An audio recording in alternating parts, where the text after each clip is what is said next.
Well, good afternoon, folks. This is Lee, your virtual airline pilot, back with you again, doing another review. Today we're in Moscow in Russia, in the Russian Federation, and you are looking at Domodedovo Airport, Uniform Delta Delta.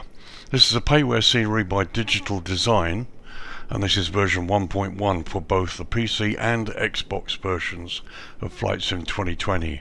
So once again, our Xbox colleagues get to enjoy this scenery. The download is 2.9 gigabytes, and it installs at 4.35 gigs, so it's fairly extensive. It's available from SimMarket and Flightsim.To. I'll give you the prices from SimMarket because again they do include VAT or tax. So it's priced at €23.99, which equates to roughly $25.77 US, or £21.27 UK. US and UK prices are estimates from the euro and include VAT and tax, which of course may vary slightly depending on which country you're in when you make your purchase. Now, as you can see, there seems to be quite a plethora of static aircraft, and I'm not crazy about the positions. I've got to have a look really. Some of these over here I think are former Soviet type aircraft, and that's where they are. But there are one or two aircraft like this one in the taxiway, which would be a major issue if you're trying to taxi out. So I'm going to have a look at this pretty closely. This is quite an expensive scenery. Okay, we're looking up in the £21 or 24 euro mark, so I want to see whether it's really worth it. Sceneries that get up to that price have to have a lot. However, lots of good reviews about this scenery, and the detail is quite extensive.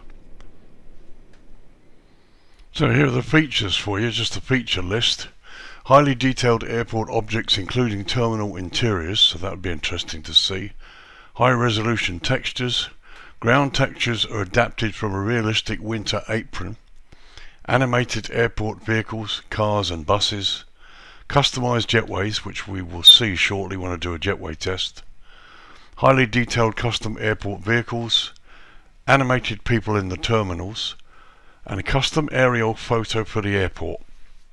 So one thing you'll notice about this shot here is that runway 14 left, 32 right, this one here, has been totally decommissioned. It's not even finished, as it were. And runway 14 center, 32 center here looks like it's okay, can be used, and we'll look into the runways in a moment. But I just did quite a bit of research on this airport, and it turns out that as of March 2020, since most of the world stopped flying into Russia due to the invasion of Ukraine, Russia decided to decommission the main runway. So you effectively have just two runways operating. The main one here, which is 11,000 plus feet long, and you've got this one which I believe can still be used. We'll go into runway details as it is in a moment, and I'm working from the Navigraph charts of November last year. Which should be interesting really, but I'll give you the full runway details as they should be. But as you can see, bear in mind in this scenery, they've done a job in effectively reflecting the real world, because the runways, the large runway on the right hand side, this is 3,800 meters, is now largely decommissioned in the scenery. So you take that into account when you fly into Moscow. So as usual, let's start with some history for this airport. So Moscow Domodedovo Airport, Uniform Delta Delta, formerly Domodedovo Mikhail Lemonsov International Airport, is a public-use international airport owned by the Russian Ministry of Transport and serving Moscow, the capital of Russia. It is located in Domodedovo, Moscow Oblast, 26 miles or 42 kilometers south-southeast of Moscow city center. Domodedovo Airport is one of four major Moscow airports, one of the largest airports in Russia, and the 8th busiest airport in Europe, as it was. In 2017, the airport served 30.7 million passengers, making it the second busiest airport in Russia, after Moscow's main primary airport, Sheremetyevo International, Uniform Echo Echo. In 2019, a naming contest and presidential decree took place, resulting on the airport being renamed after the Russian scientist Mikhail Lomonosov. And I apologise for my pronunciation. In 1951, preparatory work on construction began, cutting fire breaks and construction of access roads, including roads from Pavlovskaya. In 1962, the first stage of construction was completed. By the end of 1962, after official appropriation, the airport began flights by postal and cargo planes. Services from Domodedovo Airport began in March 1964 with a flight to Sverdlovsk using a Tupolev 104. The airport, intended to handle the growth of long-distance domestic traffic in the Soviet Union, was officially opened in May 1965. A second runway parallel to the existing one was put into service 18 months after the opening of the airport. In December 1975, Domodedovo Airport was selected for the inaugural flight of the Tupolev Tu-144 to Alma-Ata. The 144, I believe, was the competition to Concorde, was Russia's Concorde type aircraft. By late 2018, Domodedovo added a third runway east of the main airport complex, measuring 12,467 feet, or 3,800 meters, to significantly add to the airport's capacity. In 1994, East Line Group, founded by Ural entrepreneurs Anton Bakhov and Dmitry Kamenshik, invested in several facilities at Domodedovo, including a new customs terminal and catering services. In late 1996, the group privatized the terminal facilities of the airport and formed JSC, International Airport Domodedovo, and several other commercial entities controlling the airport operations at the airport. Since 1998, the runways, air traffic control and communication facilities have been formally on lease to a subsidiary of East Line Group. Later, in 2008, the legality of these deals with East Line Group was contested by the Russian government agency supervising the state property. In the 2000s, East Line Group began to heavily invest in reconstruction and modernization of the outdated airport facilities. As a result of this work, Domodedovo Airport Terminal was the first in Russia to successfully pass certification to ISO 9001-2000. So as we discussed before, up until February 2022, which was the Russian invasion of Ukraine, some 35 airlines operated into Domodedovo. However, in response to Russia's invasion of Ukraine, many countries have moved to ban Russian airlines from their airspace, and many countries ban airlines from flying in and out of Russia. Other airlines from European Union, North America, the UK, Switzerland, Norway, Iceland, South Korea, Japan, Hong Kong, Taiwan and Australasia have indefinitely suspended their air services into this airport. So there's some history for you. As you can see, we've got at least one runway totally decommissioned. So kudos to Digital Design for creating this product as per the real world. I suppose really personally I'd like to have seen all three runways done as per the charts, irrespective of the political situation. However, I'm happy to accept what we've got, and you of course as a viewer will decide whether or not you're happy with that situation. So let's have a look at runways as per the Navigraph charts before the February 2022 invasion caused this airport to effectively downsize its operations. So runways, and as you can see I've lowered the lighting right down so we get a good look and see what runways are in use in the scenery. At the moment we're looking right down the throat of runway 14 right. So Moscow Domodedovo Airport, Uniform Delta Delta, operates three main runways, and bear in mind I'm working off the November 22 charts here, and supposedly as of March last year the Russians shut down the main runway on the eastern side, and we'll go into that in a minute. So runway 14 right 32 left that we're looking at now measures 11,483 feet or 3,500 meters. Runway 14 center 32 center measures 7,776 feet or 2,373 meters. And finally runway 14 left, 32 right, which is the one that seems to be decommissioned. Measures 12,467 feet or 3,800 meters.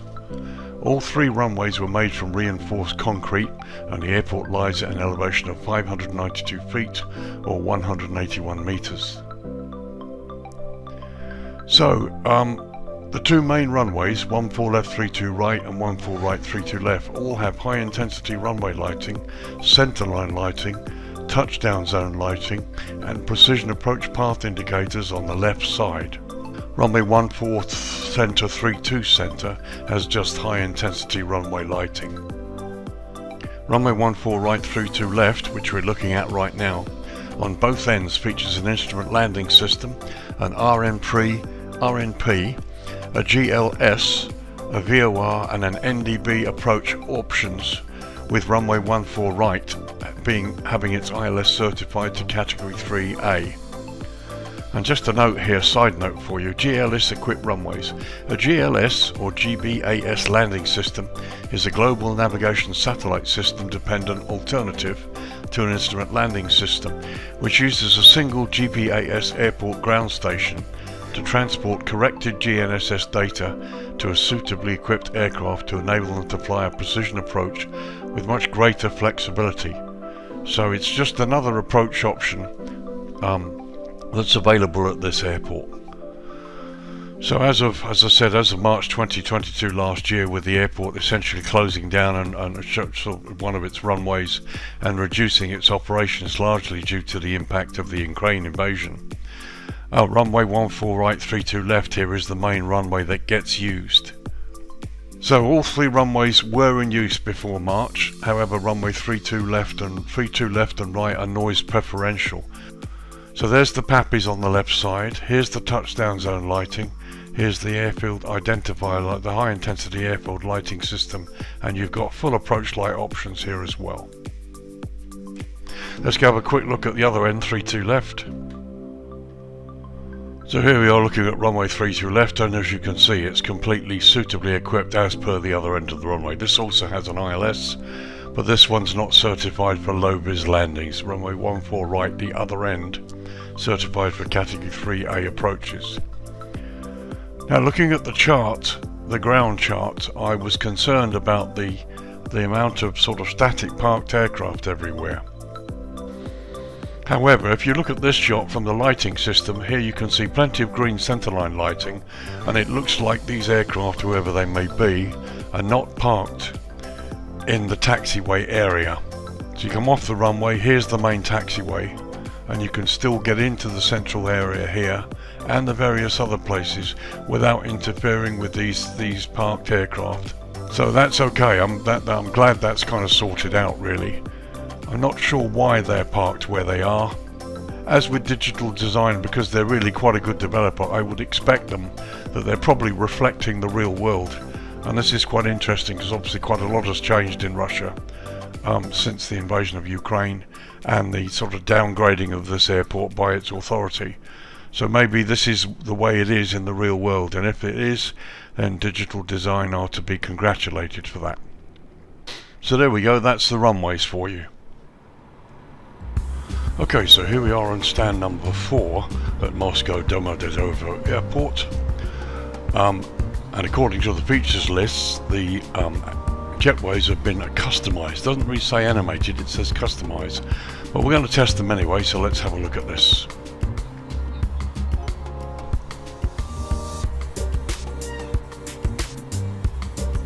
They do look quite good, to be honest. And one thing we do notice, the stairs at the bottom there don't go into the concrete, which is really good. Doors opening. Now that positioning looks really good. So let's have a close-up look. So that almost looks glove-like. It looks pretty impressive. I wonder what it looks like inside. So that looks pretty impressive. I think that's probably the best connection I've seen inside on a scenery for a long time. It looks really good. Okay, the hood hasn't gone right the way down, but you can see that the jetway hasn't impacted the side of the aircraft. it's fitted pretty much correctly. Here is where it usually goes in, and here is where it usually goes in, but it hasn't. And the door is just above the walkway, which is excellent. And looking at it from the other side there, you can see it's really, really good. And as I said before, here you can see the stairway is on the ground. It's not gone into the concrete. It's really good. So let's disconnect the tug. Oh, sorry, disconnect the jetway even.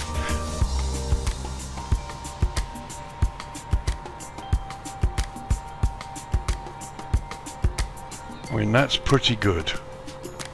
It's probably one of the best jetway connections I've seen for a while. Well done, digital design. Very, very good.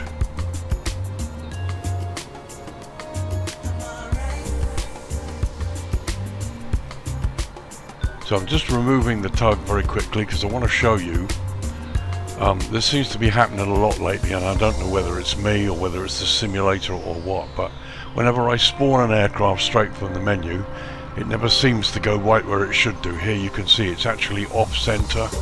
It's a little bit further back than it should be, and this seems to be happening a lot. So maybe it's a case of watch very carefully where your aircraft is when you spawn it onto a stand with respect to jetways. If you're not worried about connecting jetways, it's fine, it's not a problem. But if you are, you need to be sure that your aircraft is correctly positioned. And it looks as though spawning straight from the menu doesn't always work. So there you go, that does it for jetways. So there you go, history, jetways, runways. Let's get down properly and have a look at this product. So we start with a couple of shots. Here we are, sort of close up on the ramp where my aircraft is parked. And as you can see, the vehicles, everything is really good here. It's customized properly. The buildings are lovely. Even the animated bus here has been customized to look like the real thing at the real airport. Done a little research on this and it's absolutely right. Jetways look great. The vehicles here on the ramp, you've got some default types and you've got some customized ones. Some lovely weathering on the building. And here if we look upwards, you can see the detailing on the roof, and this whole central area looks really, really nice. You know, it's going to look great. I can't wait to see what it looks like at night time. Let's go and have a look at the terminal from the other side. So firstly, here we are, a quick shot looking landside of the main terminal from an upper level. There's the train station to the left. Not sure if they've got an animated train, we'll have a look in a minute. But as you can see, the whole landside area looks really good. Nice to see the traffic going down the main highway here. And again, the buildings and the detail looks really good. So a couple of quick shots here landside. I'm going to try and keep this review short because it's been pretty long lately, but there is quite a lot to see.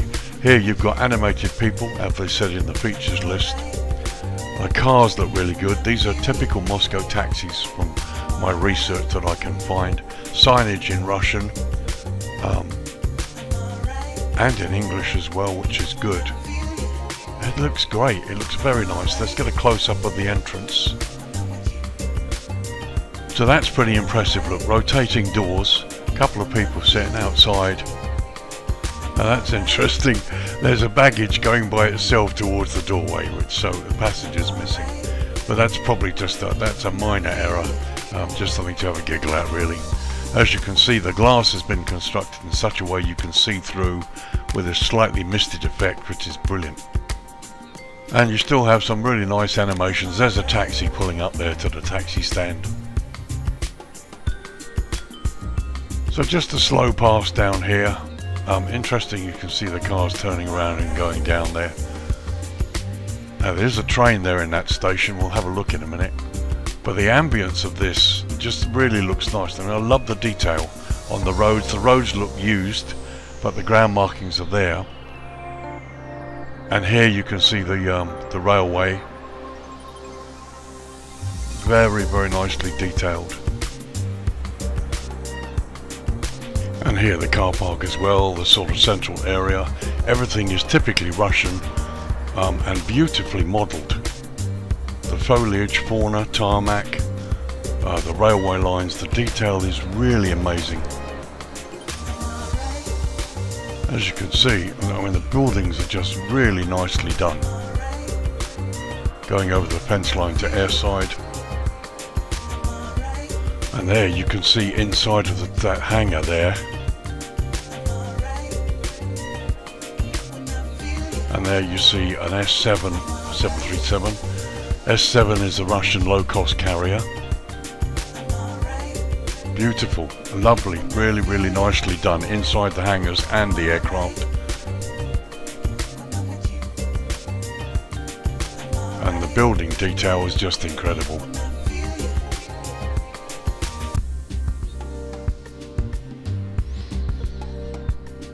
So just a little track towards this hotel.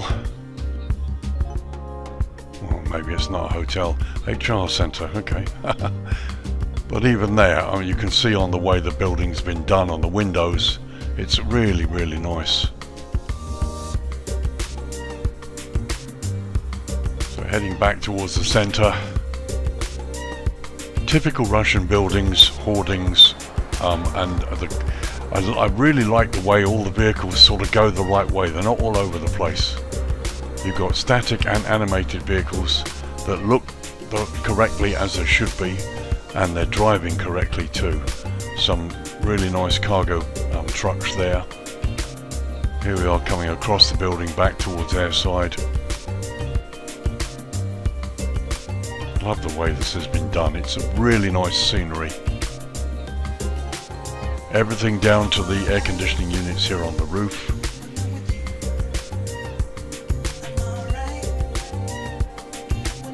Very nice. Let's get down towards these aircraft out here. Now I do have like sort of static things turned on, so some of my models from countries that shouldn't be here probably will be there. But again, we're looking up there, see the buses and ground traffic, that it's accurate. Now let's head over to these aircraft over here. I think, again, because they're reflecting the real world, some of these aircraft are foreign aircraft that are essentially stuck and held here because they can't leave.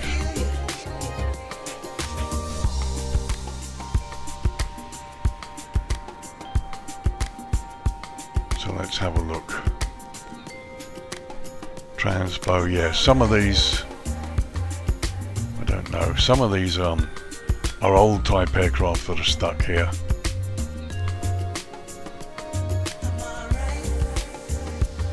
There you can see animated radar dome.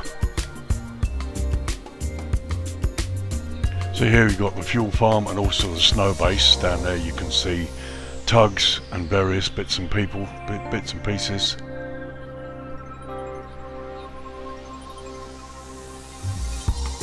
And so far, while looking at the scenery, I haven't seen any vehicles going onto the runway, which is good. It's good news. So ground signage looks good. So on the left there you can see the main taxiway, and here you've got this inner taxiway, which is obviously being used part storage.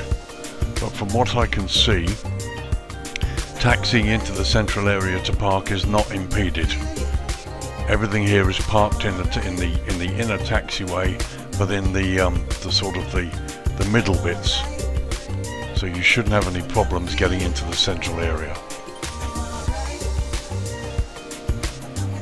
So I'm just going down here to have a look at some of the bits and pieces so you can see. There's my PMDG 737 default sitting there. But as you can see, lots of ground clutter, and all of it accurate as per the real airport from the research that I've done.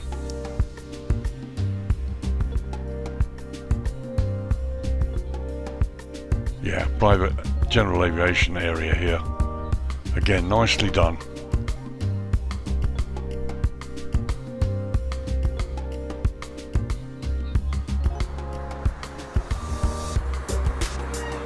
So before we go into the terminal, let's just go into the train station and have a look at this model.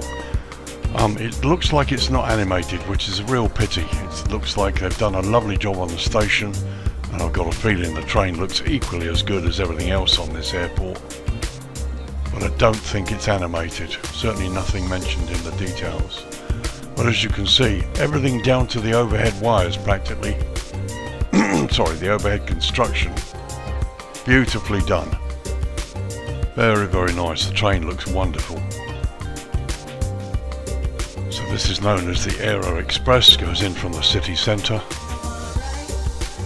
And as you can see, a beautifully modelled train station, everything right down to the lowest detail there. You can see inside the train, we'll pop in a minute, there's a passenger stood there, the platform signs are there. It's wonderful. I can't help thinking, I sort of wish this would be animated. That would really put the icing on the cake. So a quick look inside the train. As you can see, it's empty, it's not been developed inside. But you can see they parallaxed it so it looks as though the inside is there, which is wonderful. So here's one passenger waiting to go on board. There's a couple more up there further to the left. And there's an animated passenger, and again look, you've got train signs telling you when the next one goes. And if I'm not mistaken, that is the case that we saw walking itself along the front of the terminal a moment ago, so maybe this is what the actual passenger looks like. But a really nice touch. Like I said, I suppose it would have been wonderful to make this train animated. So let's go inside the terminal. There on top you can see Domodedovo, which is the name of the airport in Russian. I love the spinning doorways. So let's pop inside. And again, the usual stunning attention to detail that's a bit of a hallmark of this developing company. I mean, it's brilliant, isn't it? It's really good. Again, I don't know if it can be done, but just to enhance this a bit further, put the icing on the cake, it would have been nice to have the escalators animated. So a quick close-up of the check-in desks, they look really good. The lettering and everything starts to blur a bit as you get closer, and it would have been nice to have one or two maybe airline staff behind the desks. But no, it's excellent. A quick look at one of the internal signs. As you can see, they're there in English and Russian, and very, very crisp and clear. Really pleased. I really like these circling doors. It's a very nice animation. Very, very nice. So just a little look at some of the people outside. That's a little bit of a pity there. She stood on the chair. Okay, so they're raised off the ground a little bit. Doesn't look so bad when you look higher up. As you can see there, it looks a lot better, but when you go down to ground level, they're floating. And there you can see the same is true of these models. I don't know whether it's an elevation issue. I'm not sure. But again, for you guys, the pilots out here, this isn't going to be an issue. It's just, this is eye candy. And I mean, I think it's brilliant. It's just these little anomalies that you encounter along the way. And to be honest, I'm quite happy to put it down to the limitations of the simulation, really. So I just want to do a quick run down to the other end of the terminal here. Again, it's been beautifully modelled. Everything is crisp and clear, the roadways. I love the taxis that are animated. So let's pop inside here.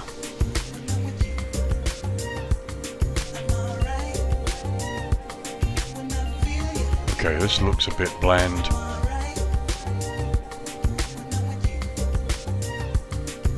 But there you go, still looks good.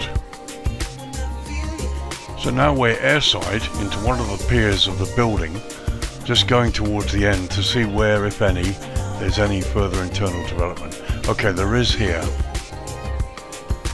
So the piers aren't really developed, but here,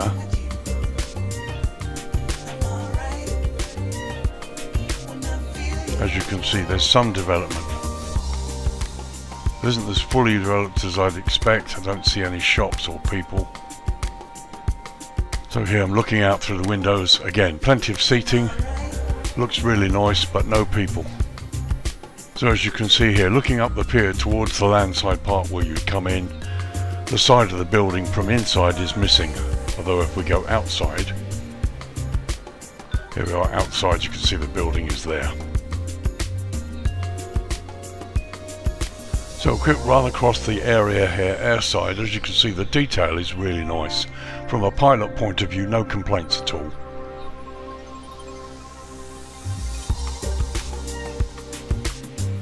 And I'm going to duck down inside this building here. Now this is better. We've got some people here. Although he disappeared. Let's go back a bit. Ah, okay, so it's an animated person that moves to that position. Well, this looks better, more developed. That looks really nice. Much better. And we've got a shot there and there, and that looks quite good. The photo's not quite as high a resolution to make it look really realistic, as it were. Needs to be slightly higher resolution, but it does the job. And again, you've got more shots. Again, slightly low resolution photos that need to be of a higher resolution to be more effective. But animated people, that's a really nice touch. That looks quite good.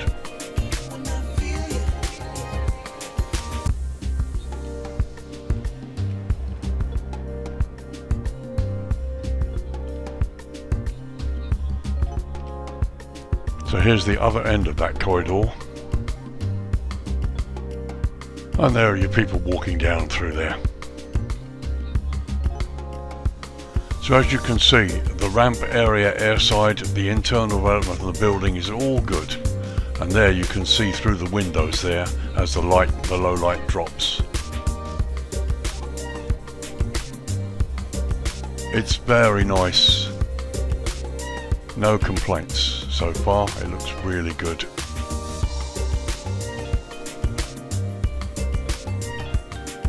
The models are fantastic. They're just really impressive. I mean, look at these trucks.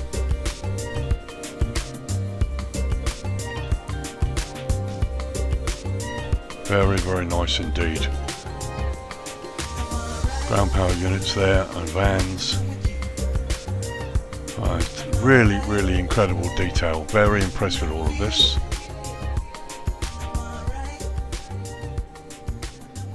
Okay, so now let's turn the lighting down to dusk and have a look at the lighting on this airport generally. Okay, 4:15 in the afternoon local time. Remember, this is January 2023, so we're in sort of winter, and I've just turned the lighting down to pretty much where the lighting comes on. And that looks quite nice. As you can see, the red glow on the buildings is from the sunset behind us. Let's get up close to my aircraft on the stands and have a look at the stand area in this lighting. So here's a nice view, and as you can see, there's subtle lighting inside the building that gives you this nice effect.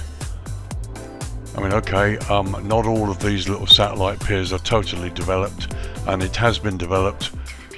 Not to the extent of some other sceneries, but to be honest, it works. It looks really quite nice. Got a lovely view inside the windows on the jetways, the glow here on the buildings, and look, the buses, and that's a lovely view. It's just very, very nice. So we'll take a couple of quick shots here in the low light of the various facilities so you can see. So a quick look inside there, and this is an area we haven't seen before, but you can see inside there's lighting. It looks pretty good. A quick look across the terminal there, you can see the red glow on the glass. It's really quite impressive. And over there you can see the fuel farm with some good subtle lighting on it as well. Lots of these light stanchions around. Don't see any asobo globes, which is really good. So one thing you will notice, we go out to the taxiways that lead to the central area. The green lights only come as far as the central area taxiways. There you can see the end. So you will need your nose gear light when it's really dark to come all the way in to park here in the central area. We'll look at darkness in a minute. So we take a slow pan towards landside over the buildings to give you a good look at the lighting generally here in the building.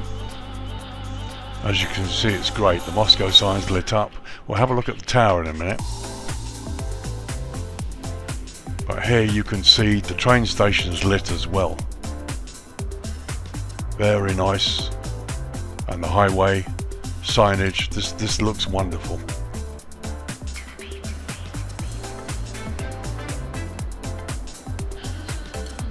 So we're landside heading back towards the terminal complex just to look at the lighting generally.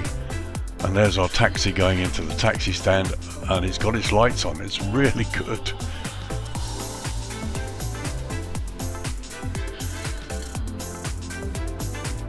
So there's a close-up view of the inside of the terminal at dusk from outside.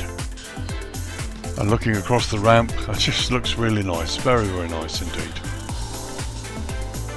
And a couple of people there. This lady just having some food from that kiosk. And that, I think, is quite a nice shot. You've got a lovely glow on the glass there, resulting from the sunset, and of course you can see through the misted glass into the terminal, check-in desk there, and the lighting in the roof. It's very effective. So let's go into the train station. Let's have a look inside here. I love these signs as well that are all lit.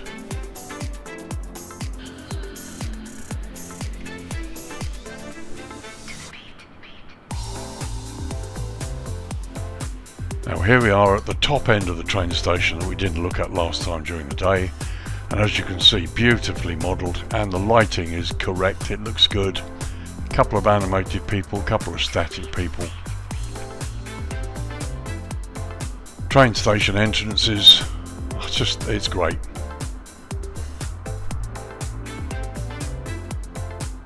And just looking out towards the entry side there that's not used. As I said, it would be really the icing on the cake to have this train animated. So a quick look over the car park. I want to go towards this building to have a look at the parallaxing effect. Okay, we're seeing a few more Asobo globes here, but there we go. As we get close to it, that looks brilliant. That looks really, really good. It's some of the best parallaxing I've seen actually.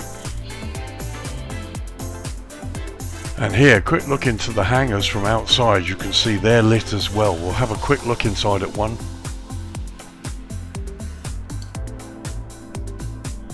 That's pretty impressive. Lovely lighting. Beautifully done, the hangars. So I believe this is the control tower. Let's go inside and see if there's anything inside. So yes, there is, but no people. Again, you have this nice effect with the misted window. Yeah, that looks fine. And again, we have parallaxing effect here on the lower part of the tower to show that there's things going on. So that's not bad at all. It looks good. So there's a general overview of the central terminal area at dusk and the road there leading out of the airport. It's all been nicely done. Let's turn it down to night time now and see how much the lighting comes up. So 7:30 at night local time, and as you can see the lighting has indeed come up.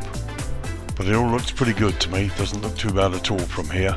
Plenty of lighting around the stands, and getting into the apron areas looks pretty good too. So looking across there towards the other side of the apron area, as I've said before, you've got good green lighting, centerline lighting, helping you get off the runway onto the taxiway and towards the central area. But from here on, you're going to need your nose gear light. But there's plenty of lighting around here for you to find your way in, so it should be fine. Let's do a quick run out towards the runways at night and have a look at this lighting.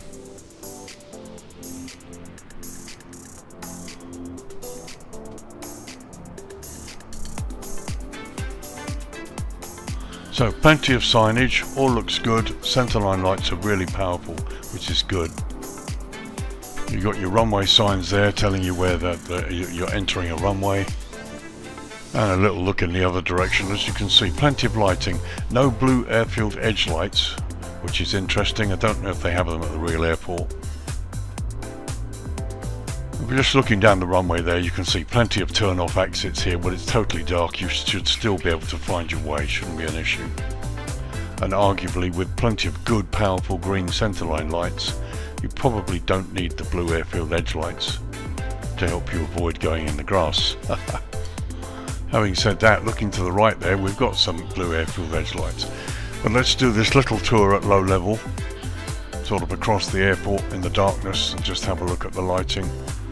I mean, some of these buildings look beautiful. See the down lighting on them. There you can see the train in all its glory inside the station from the outside, which is another real good thing.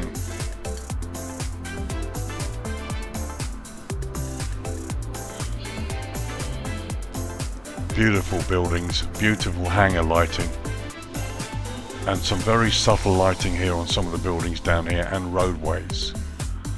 Interesting that some of these parts have Asobo globes sitting around and some of them don't. But here on this road, for example, plenty of good spotlighting delivered by the appropriate down lamps. Just a little tour down this area that we didn't really look at during the daytime.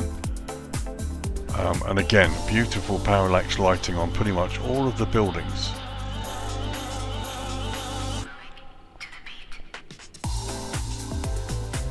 It's really good. Very impressed with that. So we'll take a nice travel just back towards the CTA from the road here. Okay, lots of Asobo globes here, which is a pity, but there you go. Some of that train track is lit, which is nice, but the vehicles are good. They're on the correct side of the road, and they're holding the traffic lanes, which is, you know, it's really nicely done. It's much better than the default. You can hear the traffic as well, so the sounds are nice.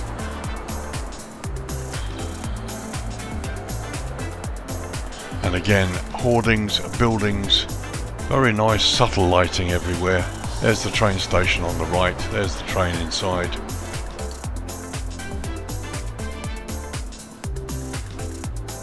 It just looks good, it looks really nice.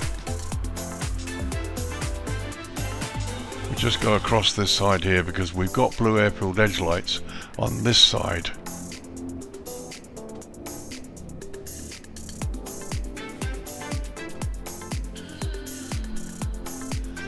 Yeah, okay, so we've got it because we've got runway 14 center, which is the other runway that supposedly is still active. And there it is, runway 14 center, 32 center, which is the other active runway. So I still don't know if it's actually being used or whether Moscow Airport's gone to single runway operation. But you've got blue air-filled edge lights, and should you ever need to use this runway, which is just under 8,000 feet long, your nose wheel light will take you through between the blue lights towards the central area. And there's an example for you. Although, again, as you come off the runway, you can see where the terminals and things are, but there are no green lights. You've got to find your way using your nose gear to get to the CTA here.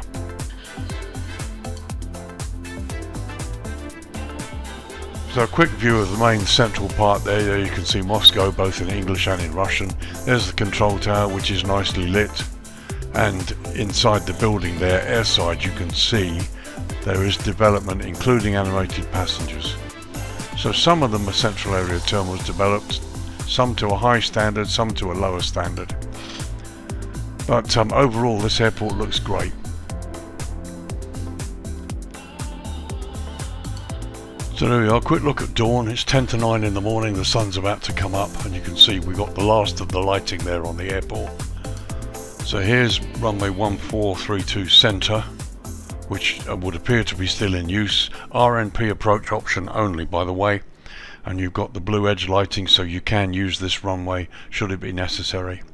But the main one, 14 right, 32 left, on the other side here is the one mainly in use, full ILS equipped. So 11 o'clock in the morning, time to give you my conclusions here. The main thing is, do I think it's worth the price? It's probably just about. It is on the high side, 24 euros, but remember those prices include VAT and tax. So if your tax is cheaper in the country you live, then the scenery is going to be cheaper. It's typical digital design. They do a wonderful job with texturing and modelling. And everything is as it should be at this airport, right down to the cars and the vehicles and the buses and the hoardings, everything as it should be. It's very impressive. I take my hat off to them if they've done this airport as it is today with the runways shut down. I understand that, but for me personally it would have been nicer to see all 3 runways developed as per before the Ukraine invasion while everybody was going in here. But okay, for the real world guys amongst you who fly online, you will encounter this situation hopefully if the controllers are acting as they should. So yeah, so you've got the main long runway that's in use and the shorter runway should it be needed. The design is excellent, it's very good everywhere. There are 1 or 2 little issues, floating people, but I think this is probably the limitations of the simulator rather than bugs by Digital Design. They've done a lovely job. The more I look at this airport and the more I read about it, the more I learn about why it is the way it is, and the little idiosyncrasies that it has. So I think, yeah, it's just about the price. What would I like to see to improve it, to really top it off? I'd like to have got a wonderful train in there and an amazing train station. I'd like to see that animated, I really would. And that's really the only thing, I think, really. The airport's been beautifully done. The only 2 things I would really like to see is I'd like to see the runways back to full use as per the charts before as everything was before the Ukrainian invasion. And that train and train station is wonderful. I really would like to see that train animated. Everything else is really good. For me, those 2 things would really top this scenery off. But as I said, I fully understand why Digital Designs have done it the way it's done, because presumably this reflects the real world as it is. So there you go. Hopefully this hasn't turned out too long. I haven't really looked, but again, there's so much to see in these airports. From a pilot coming into and out of here, everything is as it should be, as you'll expect. You just need to bear in mind that they're obviously going to be going on to low runway operation here, and you'll need your nose gear lights getting off the green lights to get into the CTA. But it all looks good. So yeah, price is just about worth it. But if they were going to do version 1.11, then I would like to see the train animated, and I'd like them to consider at least an alternative version where all 3 runways are there. So there you go then, Moscow Domodedovo Airport in the Russian Federation, Uniform Delta Delta, PAYWARE scenery by Digital Design, version 1.1 currently for both the PC and Xbox versions of Flightsim 2020. Downloads at 2.9 gigs, installs at 4.35 gigabytes. It's available from both SimMarket and Flightsim.To. SimMarket prices include tax, and they are €23.99, which equates to $25.77 US, or £21.27 UK. US and UK prices are estimates from the euro and include VAT and tax, which of course may vary depending on what country you're in when you make your purchase. It's another nice product. It actually completes the set. We've got Volnokovo Airport, we've got Sheremetyevo, and now we have Domodedovo. I think there's one other, the 4th airport. But this is a really nice PAYWARE airport. I like it a lot. So guys, thanks for joining me. This is Lee, your virtual airline pilot, wrapping up another review this week. Hope you've enjoyed it, hope you found it useful. If you've been on the fence about this purchase, I hope it's helped you. As I said, it's the usual high quality that we expect from Digital Design, and really nothing really to write home about here in terms of bugs or problems. Installation's routine, but Digital Designs, guys, if you're listening, please animate that train. It's so beautiful. And if you would consider doing a version with the runways reinstated as per the charts, I think that would be useful as well. But something maybe that's worth debating, I suppose. So thanks a lot, guys. This wraps up the review. Thanks for watching. I hope you've enjoyed it. I'll see you in the next video. My name's Lee, virtual airline pilot, and I'll see you next time. Bye bye for now.